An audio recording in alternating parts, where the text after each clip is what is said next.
Yeah. All right. Sorry. This is live, everyone, but that's right. That's going to get cut out later. Welcome, Okay. everybody, to the Event Innovator Show. I am so excited today for another interview, and I'm here with Dorothy Enriquez, and we're going to be talking all about culture, the way that culture forms at events, which has a huge correlation to the way culture forms at companies. And we're going to talk about leadership. So, Dorothy, that's your expertise. So, welcome to the show. Thanks for having me. I'm excited to be here.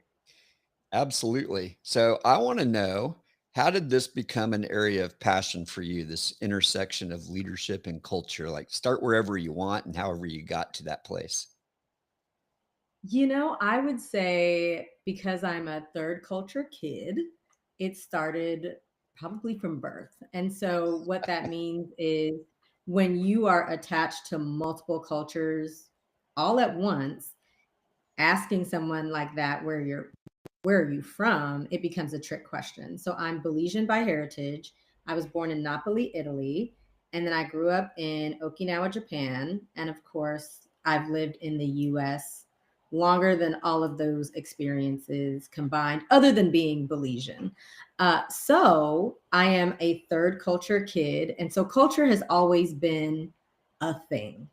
And the leadership piece, I think, some people say like I was born a leader, and I believe that leaders are created, not necessarily born, but I've been leading for a very long time. And when I was in college, I was nominated into the top 10% of leadership. And then they take all those leaders into a super secret black ops program. And you go into this special leadership program for an entire year of your collegiate experience where you learn all the ins and outs of leadership. So it started back in undergrad. I didn't do anything with it. I loved it, but I didn't necessarily do anything with it. And then I formally entered the leadership development space um, in 2014. So it's All been right. about, I've got a yeah, lot of questions a few already years. just from what you said. Yeah. So And it that's sounds that's like, how I got into this space. yeah, it sounds like you've got four cultures in your background. Am I hearing right? Yep. But the Malaysian, term, like Italy. the term is third culture. Yeah, so I understand Mhm. that. So that's fantastic that you've got that perspective. You see it, you understand the difference, you've grown up with it. I've got a question though. I Yeah. literally posted about this today. I'm with you that I don't think you're born a leader. You have to develop it. But would you say after that 1 year of training in college, and this is a trick question, but would you say you were now a leader when you got to the end of that 1 year program? I would say I was a better leader, but I was a leader before I started. But I liken leadership to like medicine. Doctors say I practice medicine, and I believe we practice leadership. And so as we go along our leadership journey, we are, for those of us who are lifelong learners, and leaders are readers, right? Leaders learn, leaders read, leaders teach. And so for those of us who are those lifelong learners, you're always cultivating your leadership practice. You're always trying to figure out, how can I be a better leader so that I can lead from every seat I sit in? Because as my business partner always says, your leadership is portable. You take it everywhere you go. And so, everywhere that I take this leadership of mine, how will I be improving, getting better, and then continuing to use the skills that I already have in my toolkit? You can probably see over my shoulder, I've got 3 instruments, and I also play saxophone, Yes, and I think learning to play a musical instrument and continuing to get better is the same as leadership. You have to keep practicing, it's a daily thing, absolutely. and I think just like with music, if I wanna get better, I need to go to master coaches. Leadership seems to be Yeah. the same thing, that you need coaches, you need people that you're looking up to. They could be living, they could be dead, but, it sounds like you agree with that statement. Oh my gosh, absolutely. Yes. And I think that with anything, some folks might say, I hate practicing. I just want to be good at the saxophone or the guitar already. I don't want to practice anything. I don't want to practice having courageous conversations. I don't want to practice how am I going to show up in different spaces where I don't know anybody in the room or I've made a mistake. I don't want to have to practice any of this. But ultimately, when you think about people who like to win versus people who are okay with losing, I just don't like to lose. Even though I may not always like to read different books, I like to win. And I think when it comes to practicing, when we have that frame of I just don't want to lose, we practice until we get it right. But when we have that frame of mind, like I want to win, no matter what it is, I want to be a winner. We practice until we can't get it wrong. And so I think that we're always practicing and wanting to get better. Not everybody, but many of us, we're wanting to get better, and practicing is part of it. Practice doesn't necessarily make perfect, but it does make consistency because you could be practicing wrong, Yes. but it does allow you to be consistent so that you can be your biggest competition. Your biggest competition is you, and you can look at how you played guitar 6 months ago, 6 years ago, and be able to say, like, wow, 6 years ago, I wasn't that great, but now I could play for an hour without seeing any music. Like I could do all kinds of things now that I couldn't do before. That's interesting. At our conference recently, I played piano on stage for a song, and the MC is also a pianist. And he approached me afterwards and said, Phil, you've really improved. You were doing some things that I was trying to figure out. How is he doing that? And I'm like, I improved. But what I thought about was I had wrist surgery or neck surgery actually a year and a half ago. And one of my recovery paths was to play piano just for 5 or 10 minutes every day. That little bit of Really? practicing after a year was noticeable to someone else. Like, "Oh, I didn't even notice." And I think that's part of what you're talking about, that you don't have to do a lot, Yeah, just a little bit that's every right. day. It's choice That's by right. choice. It's not like you have to go take a course once a year that may not make you a better leader anyway, right? Yes. And I know exactly what you mean because I have been facilitating for like 20 years. And I had a client that I facilitated for in 2019. And then I facilitated for that client again in 2023 or 2024. And after the workshop experience, he called me and said, you have grown so much. Mind you, I've been facilitating for the majority of my entire career, right? And he's like, oh my gosh, I see the growth. I see how much you have transformed. And I'm like thinking, I've always done this. But I also know exactly what he's saying because I'm like, oh, I'm at the top of my game. I'm always trying to get better because I'm my own competition. So I definitely understand what you're saying. So let's pivot this to thinking about events and the role of leaders. And I want to broaden the definition of leaders. It's not just the CEO, but I think Oh everybody yeah. in a company can be a leader in their own way. Yes, But let's talk about absolutely. the role of leaders within a company that's putting on an event. And we'll broaden that to volunteers and vendors and all those people later. But how do those leaders affect the culture of the event they're producing? Let's break this down. Start with whatever piece of that you'd like to. Yeah, so I am in violent agreement with you. Everyone's a leader. So we will define leadership as influence, Okay. your ability to not just influence yourself, but to influence someone else. So when we think about this framing of events, conferences, experiences, everyone's a leader, even if we're volunteering and quote unquote, no one reports to us because we have the ability to influence how the attendees or participants experience the event. And so when we're putting on an event or some sort of experience, we are essentially becoming the culture keeper. And what that means is I'm in charge of making sure that I lift up the tenets of this culture. In this culture, at this experience, we want it to feel like a vibe. Well, I need to make sure that I'm presenting that and projecting that. At this event, we want to make sure that people feel welcome. Well, when I'm greeting them, perhaps I want to do it with a smile versus a snarl. Well, when folks come to this event, we want them to feel excited to be in the room.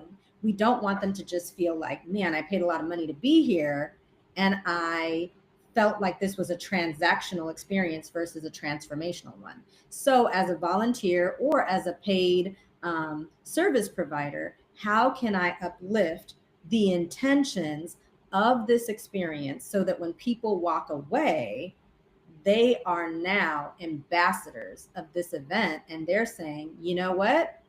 You missed out. You should have been there.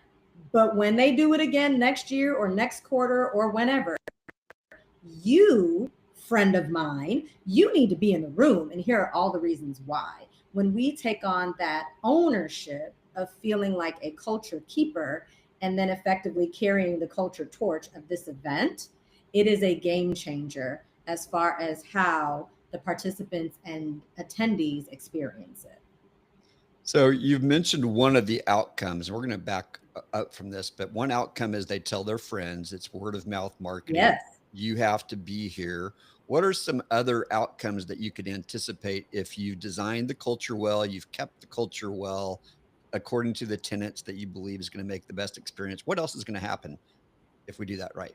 Well, I think another outcome, depending on what kind of event it is, people will walk away transformed because the climate is primed for the opportunity to transform. So whether it's now after this sewing conference, I am now a better sewer, or after this, religious or spiritual conference, I now feel more in touch with God or whoever it is that I believe in. After this business conference, I feel like I can go make $1 million now. When the climate lends itself to transformation and not simply transaction, that allows you to become available to learn, undo learnings that don't serve you, and to give yourself permission to be available to say, you know what? I can do things differently. Because I think what happens is sometimes with events, we just want to have a really great lineup and a really great agenda. Well, we've got amazing people coming, and so that should just do it. But that's not enough. You can have amazing people and have a great agenda, but if the culture is stiff, if it's not inclusive, if there's no belonging, and if the people just feel like another number, the likelihood of them boasting about the event in a positive way is going to be low. And a lot of times people aren't bragging about mediocre experiences, they're complaining about them. And often they're complaining louder than they would when it's wonderful. And so I think that there are a variety of outcomes that we can expect. But of course, one of the biggest ones are around, walking billboards and ambassadors, but also transformation. Because when that person has an opportunity to share, well, why are you such a good leader? This event or experience. Why are you such a great stylist? This event or experience. And it's not about the lineup and the agenda. It's about the experience. So it doesn't matter who's coming, because then that means they'd have to have the same people every year. Well, it doesn't matter who's coming because of the environment and the climate that's created for you to have an amazing experience. And the ones who put on the event, they can expect that this event will grow. It will catapult their business and whatever it is that they're doing. And they're going to have to find bigger spaces and bigger venues because more people are going to be coming through the doors, which would be another outcome. I think I'm going to ask you to come sub for me on my podcast whenever I'm gone, because it sounds like you're reading my book out loud. I agree with every single thing you just said. It's like stuff that I teach all the time. Let's back I love up now. it. Yeah, no, it's exactly what I teach. And I think one other outcome, there's a couple of financial outcomes. One is people are going to buy tickets to come back next year That's when right. they leave. They're going to give higher ratings to the event For so sure. that their net promoter score is going to be higher That's if right. they've had that kind of experience. So that's amazing, and I love that you've said that. Who owns those tenets of culture that you talked about? Who defines what those are? That's a really good question. So, as we think about events and even companies, a lot of times the intention of the culture is created by the leaders at the top. So they have a vision of how they want the culture to be, but often when it's trickling down into the organization or trickling down into the event, what these leaders often find is that the culture that they envisioned in their mind or the culture that they created at their round table is not the culture that people are experiencing. And so often the culture that's created at the top, those leaders don't know what it's like to live in the culture that they created. And so, what becomes important is everybody plays a role in the culture and how we experience it. So, we've heard terms like, well, one bad apple spoils the bunch. And that is true. You could have like a bad apple or a bad egg, but you can also have a good apple or a good egg that influences the culture in its entirety. But essentially, we all play a role in culture. And I think what often happens, whether it's events or companies, is that we forget that if we remove someone from the culture, it will change. And we also forget that if we add someone to the culture, it will change. Culture is like a living organism. And so sometimes we add things to the culture that are good that make it better. And sometimes we take away things that are bad and the culture can become better. But sometimes we're doing the opposite in both areas. We're adding something bad and it makes the culture worse, or we're taking away something good and it makes the culture worse. And so we all become responsible for the culture experience that we're having because we all have to play that role of culture keeper. But what I find is everyone doesn't always feel that way. So a volunteer might not feel like they are as responsible as the person who's getting paid to be there, or the person who's not getting paid as much as a person that's three levels above them may not feel as accountable and may not take on as much responsibility and ownership of like how much of the culture do I influence. But culture is people, and the easiest definition that I give in all the spaces I end up in having this conversation is that culture is essentially, listen, bad grammar, but it's who we be when we come up in here. So when we come up in here, who are we? What are we doing? What are the norms, spoken and unspoken? What are the rules, spoken and unspoken? What are the expectations, spoken and unspoken? So that I know how I'm supposed to show up in this space. But based on that definition, volunteer all the way to the C suite. That means that we're all responsible for how this culture comes to life and how everybody in it experiences it. So one thing that's really unique about events is, let's say you've got 1,000 people coming, and you have a staff of 50. So if the staff of 50 Mhm. has a good, solid culture, they know who they want to be, they can influence, even infect all 950 other people and still keep the culture pretty consistent. But if they don't know who they want to be, those 950 people are going to change the culture. You're nodding, so I know you agree with that thesis. Yeah. Um, the culture of the company, the culture of those people coming in has a profound effect on what the culture is gonna be, but we could have these Yes. tenets. We could have these tenets of customer service, and we're always gonna put the customer first, and we're gonna take people where they need to go and not point, and all these things. We're gonna be flexible, and we're not gonna gossip, and things like that that I teach. But if that's not the way the company works the rest of the year, that's gonna be incongruous, wouldn't you say? So, how would a Yeah. company change itself and align itself with the culture that they need for the event, even if that's maybe not the culture they need for what they do in their business? So I do think being authentic is important to our leadership journey. And I do think two things can be true at once. I think that there can be very toxic organizations that run incredible events. And so when they're at work, it's a mess. But when it's showtime and it's time to put on this event, we're all going to show up and do our job. And I don't think we have to look very far to see that. We can just watch TV. Casts that don't get along and they're able to put on the show or the movie and they absolutely hate each other. Now, the question then becomes sustainability.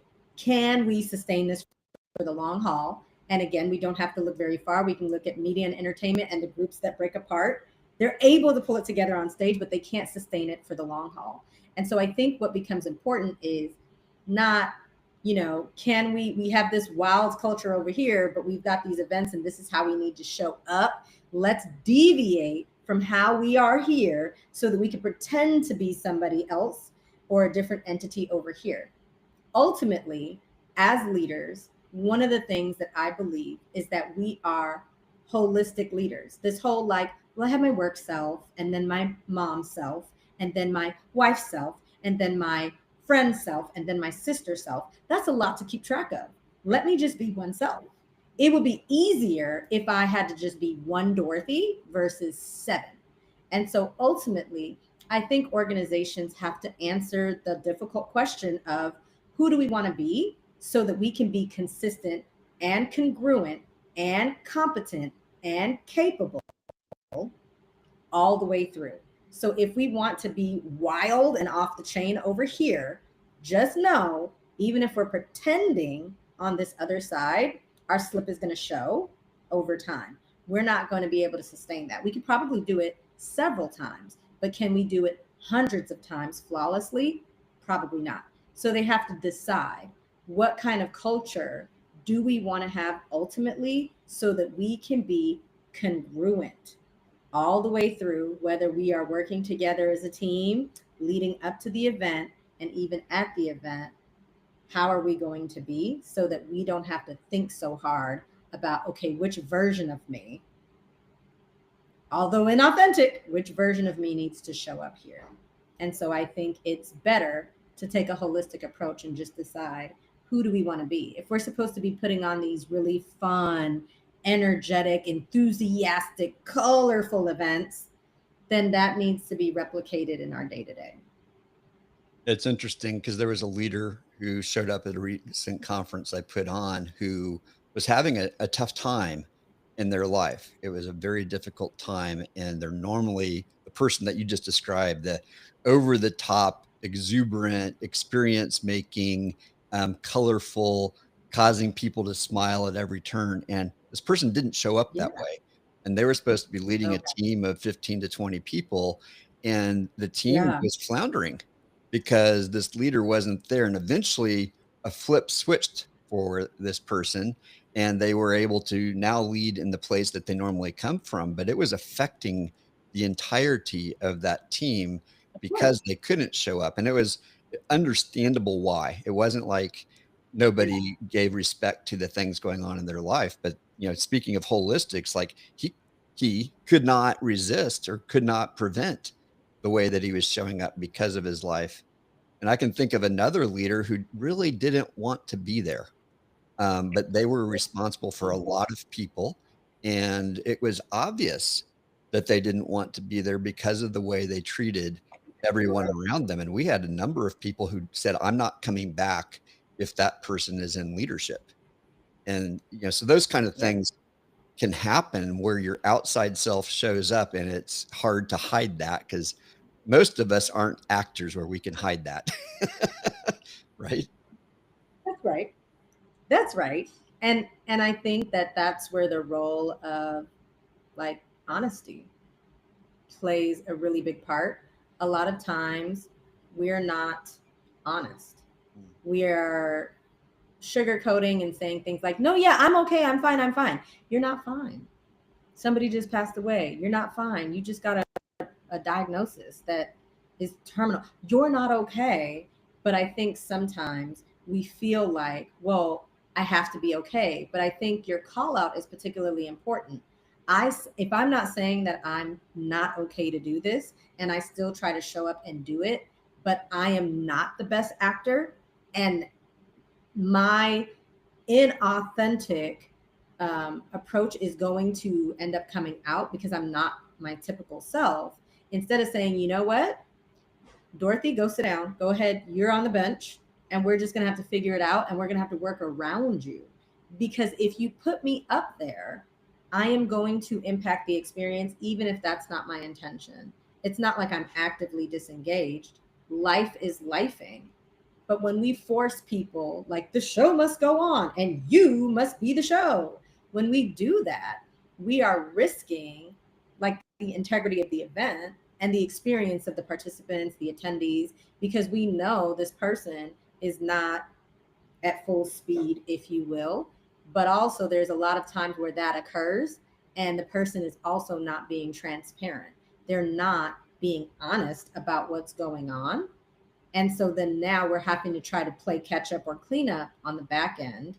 But then we've got folks saying, if he's there, if she's there, if they're there, I'm not coming. I'm not coming because I did not like them. They were mean to me, or they were dismissive, or they were rude, whatever the case may be. And so I do think that us being honest about where we are, knowing that we have to be customer facing, if you will, is important. And us having contingency plans and backup plans for when, this person can't show up to the dance, but we still got to get on stage and perform. Absolutely. 6 years ago, my father passed away the day before our conference. And I was given the choice, do I want to stick around or do I want to go home? And at first, my mom and brother and sister and wife were all saying, well, there's nothing you can do here. Go ahead and work the event. He's already passed away. We can handle it till you get back and then we'll have the funeral. So at first, I was like, the show must go on. But it wasn't very many Right. hours later that I started to feel the grief, right? And so I Yeah. knew I could not show up for the Right. event when I'm feeling all that. Right. So I was given permission by our CEO, Phil, you need to be home. Even though the event that you've been planning for the entire year is right now, we got it. And I passed it off in Yeah. about an hour, everything, and I just had to trust that people would do the best they That's right. can. So I think that That's right. permission, Maybe you could be there as an attendee just yeah, to watch and be present, but that speaks to the culture of your organization where it's like, absolutely. you know what? Life is happening.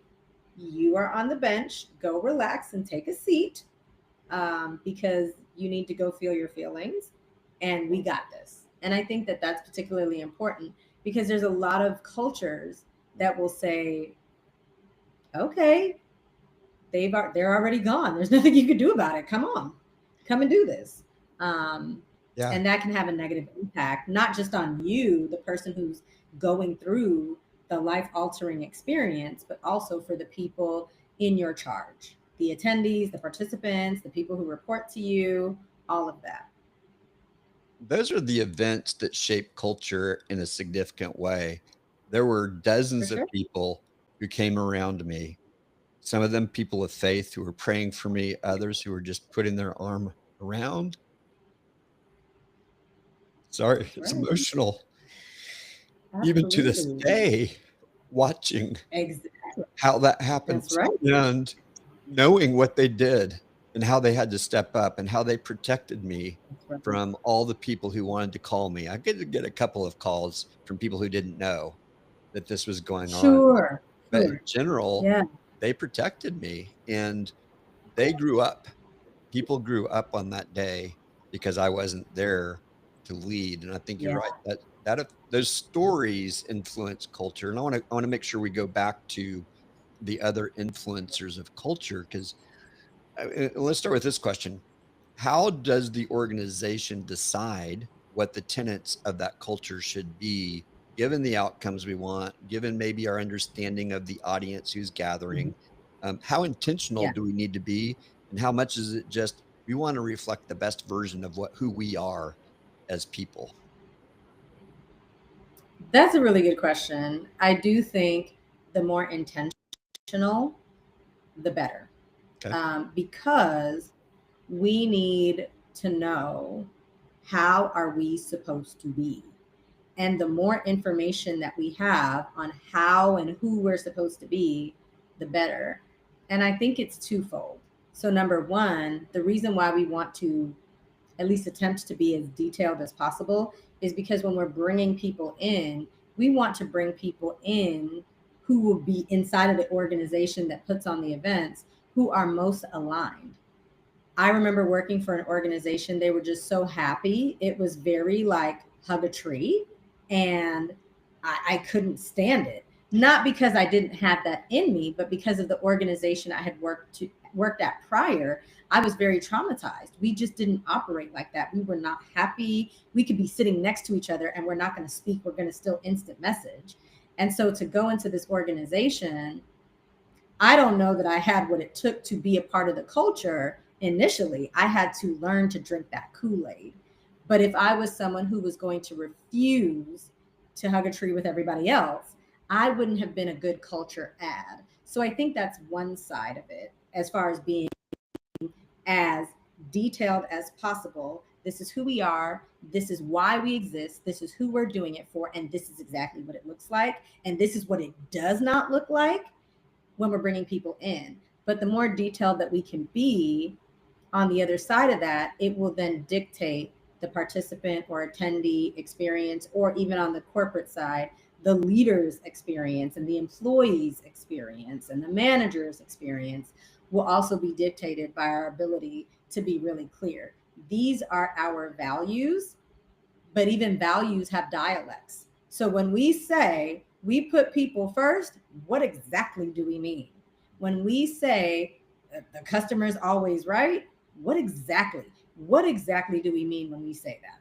So that even though values have dialects, we're still on the same page and we understand how to ignite this. Because the more detailed we can be, we are then giving people the tools so that they can think for themselves. Because every single thing is not going to be covered. But if I have a really clear understanding of the mission, the vision, the values, and what type of experience we're trying to create, if something off happens, I can hearken back to all of that and say, well, based on what we're trying to do, I could resolve this issue like this.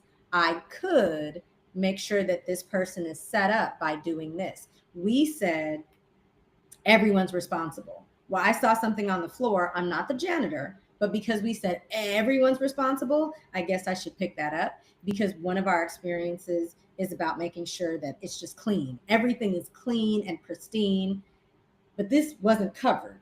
But I understand the value. I guess I should pick that up. I guess I should clean that up. I guess I should mop that up.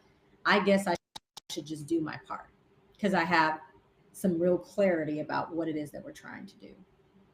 Yeah, I think you're bringing up a great point. You want to be as specific and simple in those statements as you Yeah, can be, because there was one year for sure. I literally developed about 20 different sheets that walked through everything that could go wrong at different parts of the Okay. event, came up with, okay, what's our standard response? What are we going to do to prevent this?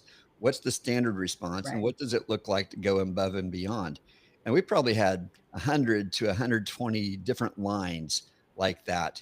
And I thought, there Okay. is no way people are going to No. remember all this.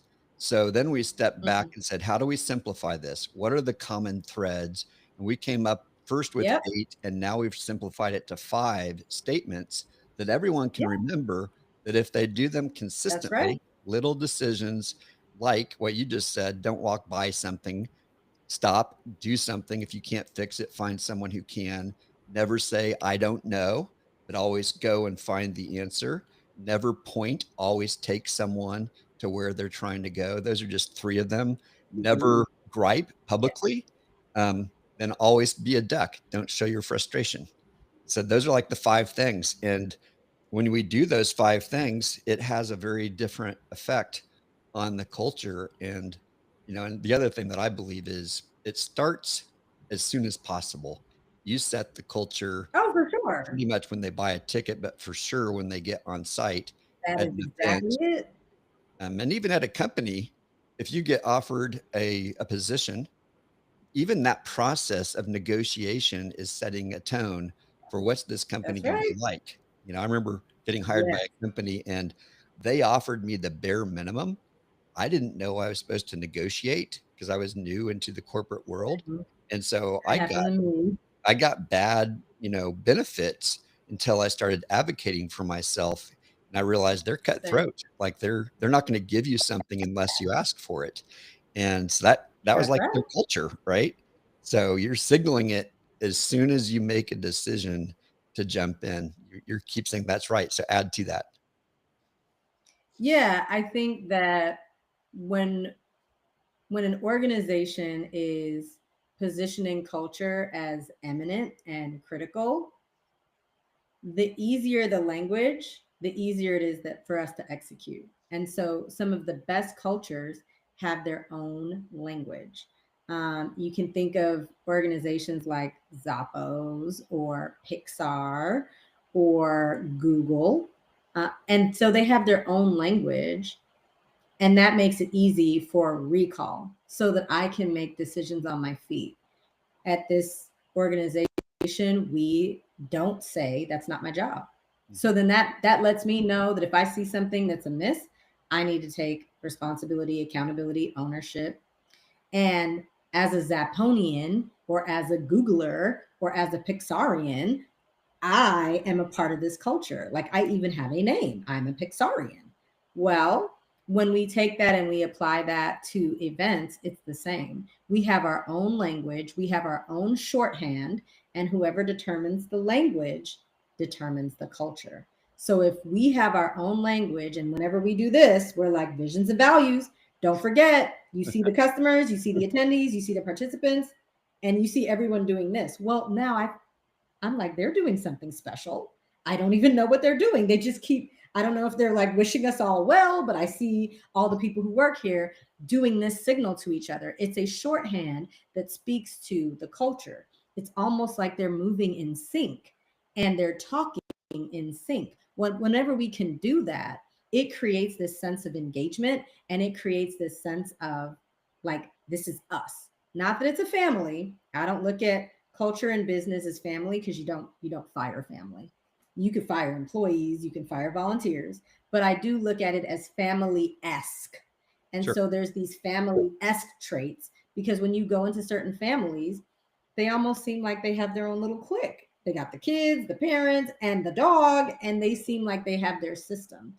And so the same thing gets applied within an organization. You've got this system, it's a living, breathing organism, things are getting done, and they've got this shorthand with how they communicate, but everybody understands because they're all on the same page. And there's that intentionality where you're like, how are they doing this? It's because they're aligned.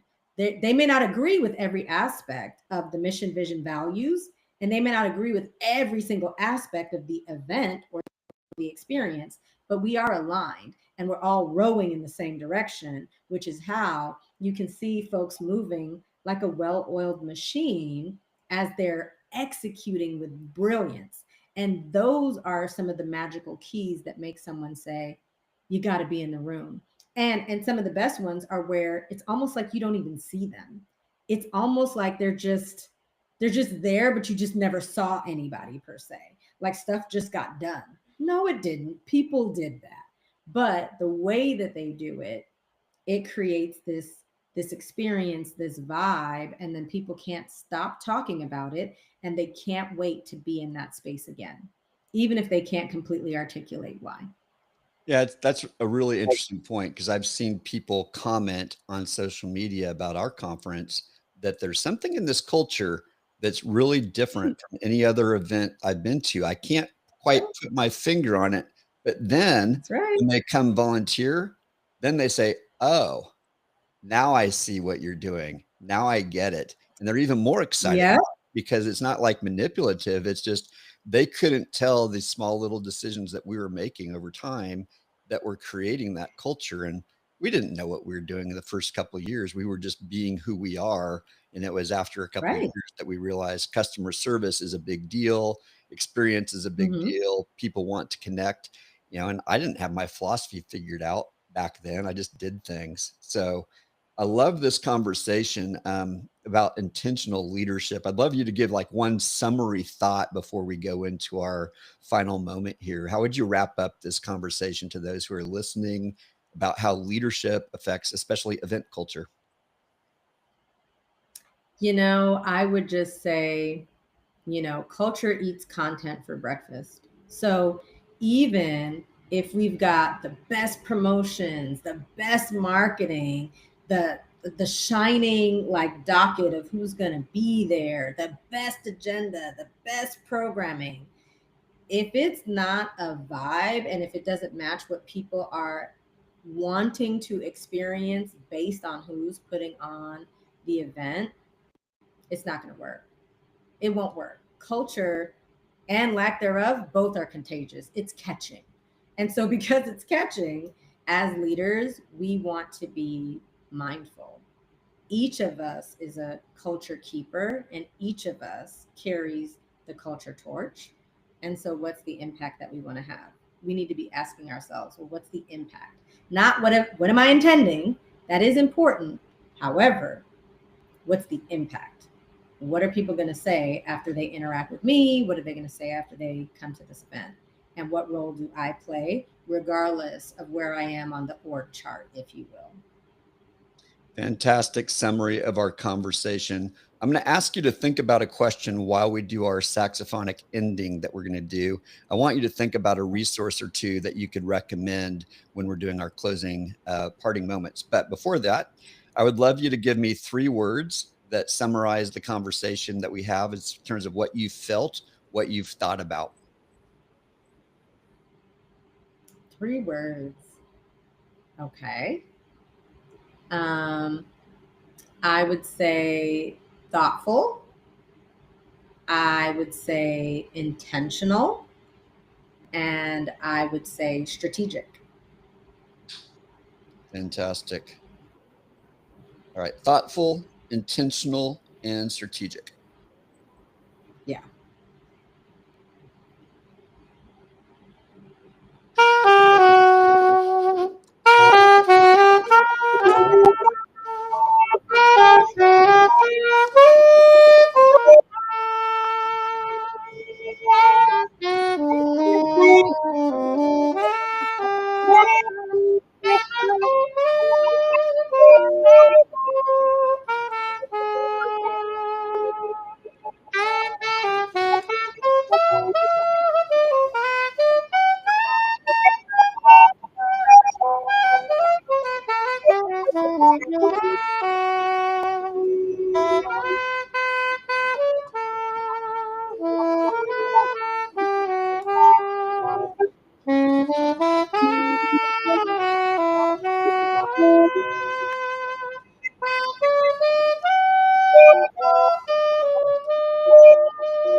Dorothy, it's been a Yay!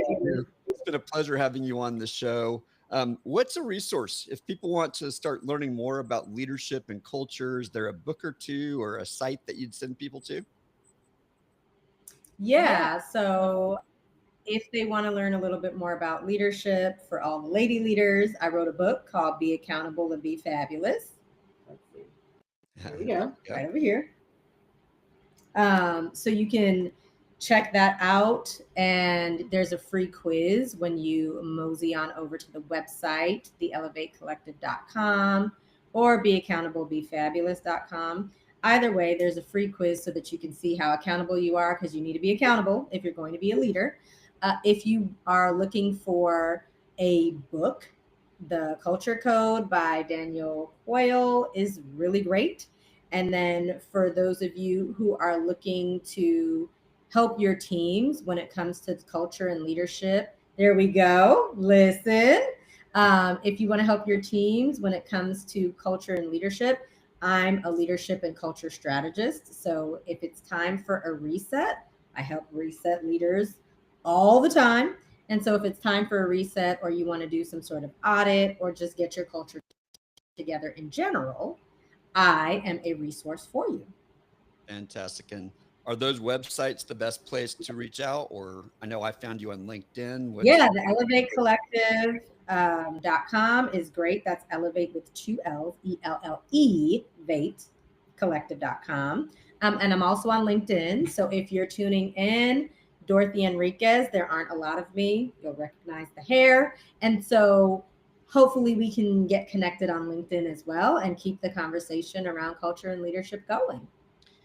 Thank you so much, Dorothy. This has been a great conversation, very affirming to me because you've echoed back a lot of things that I'm thinking about, but you've also pushed me, and I hope everybody listening to think about some different things as it relates to their culture. So, folks, thanks for listening in. Let's go change the world one event at a time. See you next time.